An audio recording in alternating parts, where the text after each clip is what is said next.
When I first heard the term reparenting or inner child work, it was like a giant eye roll for me.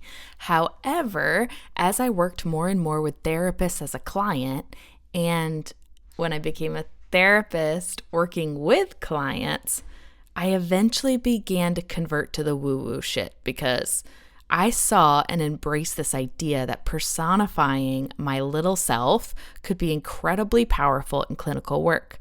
It also to this day still stands as one of the most powerful interventions that I utilize with clients once I have a really good rapport with them and we're breaking through and we're ready to go into some deeper emotional work. So it's becoming more and more popular in the world. I think more and more people are talking about it.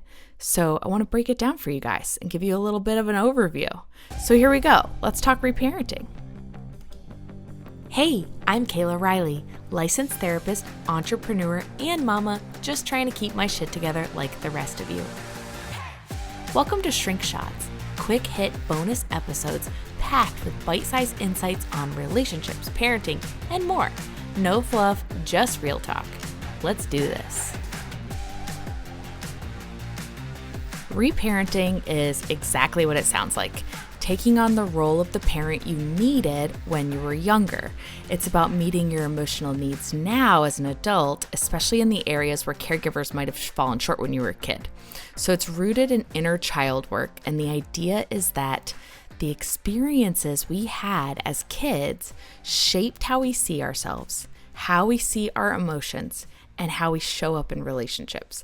And if you grew up in a home where things were chaotic, where emotions weren't validated, where love felt conditional, passive-aggressive comments, critical parenting, maybe neglectful parenting, that stuff really fucking sticks with you. It really impacts the way that we show up in our lives later.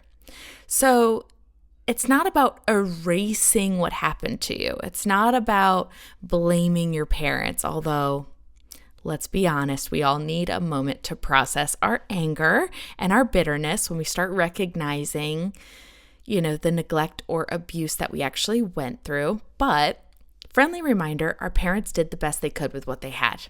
A lot of us are victims of transgenerational trauma. So when I work with clients and we're doing inner child work, a lot of times they get frustrated because their parents didn't, it's like this eye-opening experience where you're recognizing how much your parents screwed you up. But I think also it takes an element of compassion. You have to recognize that your parents probably also were victims of not so awesome parenting. Anyways, I digress. We're not talking about blaming your parents here. We're talking about what you didn't receive and how to figure out how to give that to yourself now. All right, if you want to know if this could actually work for you or help you, here are some signs that you might need reparenting. One is you struggle to self-soothe. So when things go wrong, you spiral out instead of comforting yourself. So maybe you're an overthinker, or maybe spiral out with drinking or shopping or whatever. Plug in unhealthy coping skill here. Another sign is that you have a harsh inner critic. So if the voice in your head beats you up and tells you you're not good enough, or you're too much, or you don't deserve to rest, that means that you might have internalized an unhealthy voice of a parent and you need reparenting. So a lot of us learn how to think based on what we witness. I know that's kind of like a mind fudge, but if you witness a parent who, let's say, for example, doesn't take care of themselves, takes care of everyone else, kind of plays that martyr, like, I just buy new clothes for you kids. I never buy clothes for myself because you're more important. Like, you're witnessing that, and that is going to craft your inner voice. So this whole idea of reparenting is trying to reprogram that inner voice. So there you go. Another sign is you have a harsh inner critic. The next one The next sign is being a seeker of external validation. So if you absolutely need external validation to feel okay, maybe it's in relationships or work or just wanting someone else to tell you that you're allowed to exist. So these are people who constantly need reassurance, can't drop a fight, have to be doing good and being recognized at work in order to feel like okay. These are all examples of seeking external validation.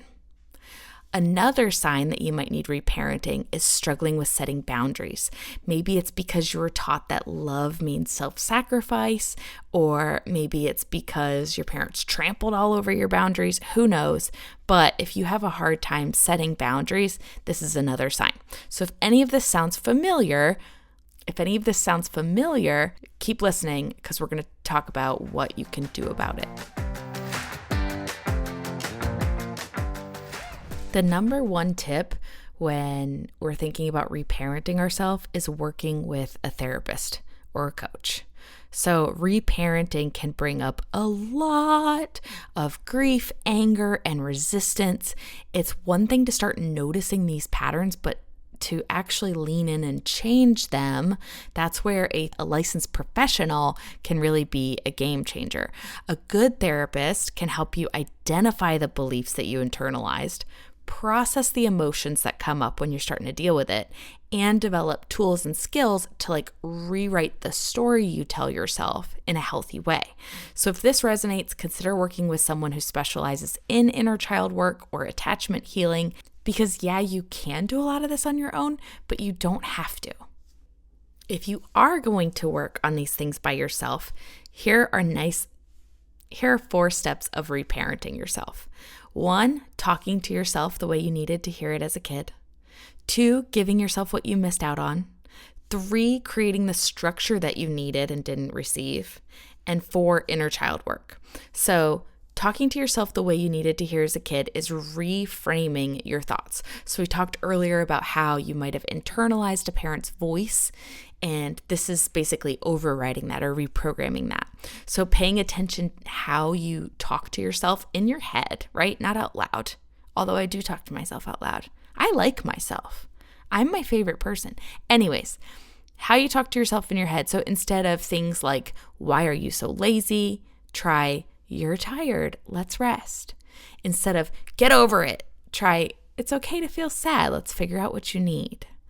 Instead of, you're too much, try, you're worthy of love just as you are, and you taking up space is okay. So number 2, giving yourself what you missed. If you didn't get nurtured, focus on self-care. If you were pressured to achieve, practice resting without guilt. If your emotions weren't validated, start validating them for yourself. So try to identify what you didn't receive from a parent that would be healthy. A good way to do this is to think about a kid you know now, and think about how your parents treated you, and think about how you would do it differently. If you are a parent, this comes naturally. If you're not a parent, you might have to think of somebody in your life, like think of a 10-year-old, or think of, your niece or nephew, and try to imagine how you would treat them. And that can kind of be instructional about what to do for yourself. All right, number 3, creating the structure you need. If you grew up in chaos, finding routines can be hard, but you need to find some. If you grew up feeling unseen, you have to find ways to express yourself and to be heard, finding that voice. If you grew up with no boundaries, start practicing small, manageable ones. So practice makes perfect, small changes. Number 4 is that inner child work. What this means is picturing yourself at 5, 7, 12 years old, maybe even finding a picture of yourself at that age and learning to speak to your little self. I know that sounds woo-woo, but it's really powerful. So what did that version of you need to hear? Can you say it to yourself now? Most people and most clients of mine, when they start doing this work, it brings up a lot of tears, a lot of feelings, a lot of anger towards their parents, but all that means is you're on the right path. Lean into the feelings. You have to feel it in order to heal it, right? and start giving yourself what you were missing. It's very transformative.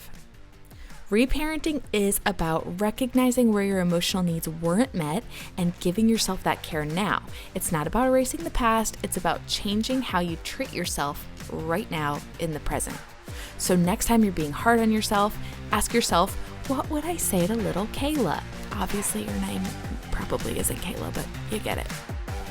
Boom, now you've got something to think about.